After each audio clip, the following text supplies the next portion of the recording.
সরকার কাজের কাজ না করে দুনিয়ার যত আকাজ এবং অকাজগুলো তারা খুব ভালোভাবে করছে। শিক্ষা প্রতিষ্ঠানে দয়া করে আল্লাহর হস্তে মেধার চেয়ে কোনো বড় কিছু দিয়ে তাদেরকে দাবায় রাখবেন না। আমরা প্রত্যেকটি শহীদ পরিবারকে 1 কোটি করে টাকা এবং যারা আহত হয়ে পঙ্গুত্ব বরণ করেছেন তাদের জন্য 50 লক্ষ টাকা ইমিডিয়েটলি প্রদান করার জন্য আহ্বান জানাচ্ছি।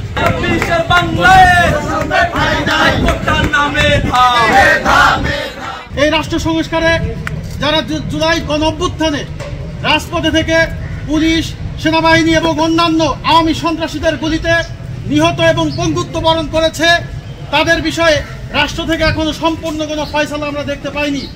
খুবই দুঃখের সাথে জানাচ্ছি, যাদের রক্ত, ত্যাগ এবং জীবনের বিনিময়ে একটি বৈষম্যহীন সমাজ ব্যবস্থা গড়বার জন্য বাংলাদেশে জুলাই গণঅভ্যুত্থান হয়েছিল, সেই আহত যোদ্ধা এবং শহীদদের পূর্ণাঙ্গ তালিকায় সরকার প্রকাশ করতে ব্যর্থ হয়েছে। ফ্যাসিস্ট শেখ হাসিনা হাত থেকে রক্ষা করেছে, তারা নিশ্চয় বাংলাদেশের বীর সন্তান, যারা এই জাতির শ্রেষ্ঠ সন্তান। কিন্তু এই বীর সন্তানদেরকে যদি আপনারা কোটা দেন তাহলে তাদের সাথে আমরা মনে করি অপমান করা, তাদেরকে অপদস্থ করা।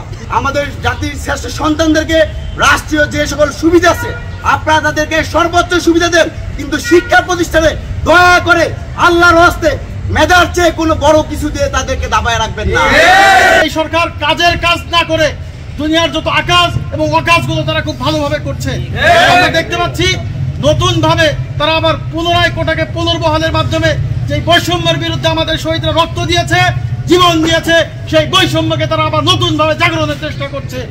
বাংলাদেশ ছাত্র অধিকার পরিষদ যেভাবে 18 সালে কোটা সংস্কার আন্দোলন করেছিল, 24 সামনে থেকে রাজপথে নেতৃত্ব দিয়েছিল, তার প্রেক্ষিতে পুনরায় কোটা যখন পুনর্বহালের কথা তারা বলছে, সবার প্রথম বাংলাদেশ ছাত্র অধিকার পরিষদ তার সম্পূর্ণ প্রত্যাখ্যান করে প্রতিবাদ জানাচ্ছে।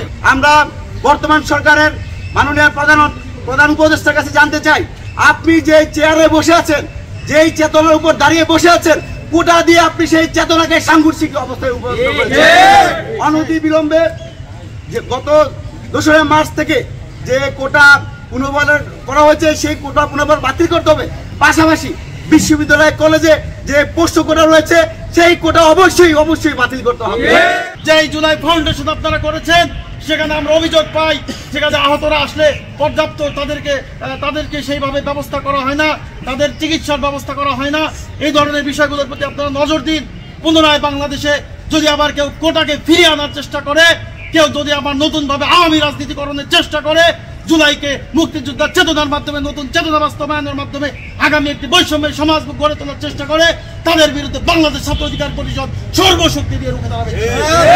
প্রাইমারি, হাই স্কুল সহ বিশ্ববিদ্যালয়, কলেজে ভর্তি হওয়ার যত রকমের কোটা রয়েছে, পোষ্য কোটা, বৈষম্যমূলক কোটা এবং রেলওয়ে প্রাইমারি চাকরিতে যে বৈষম্যমূলক কোটা রয়েছে সেগুলোকে আমরা বিলোপ করার জন্য আমরা আহ্বান জানাচ্ছি।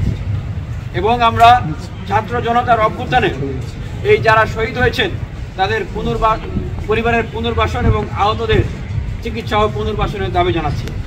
আমরা প্রত্যেকটি শহীদ পরিবারকে 1 কোটি করে টাকা এবং যারা আহত হয়ে পঙ্গুত্ব বরণ করেছেন তাদের জন্য 50 লক্ষ টাকা ইমিডিয়েটলি প্রদান করার জন্য আহ্বান জানাচ্ছি।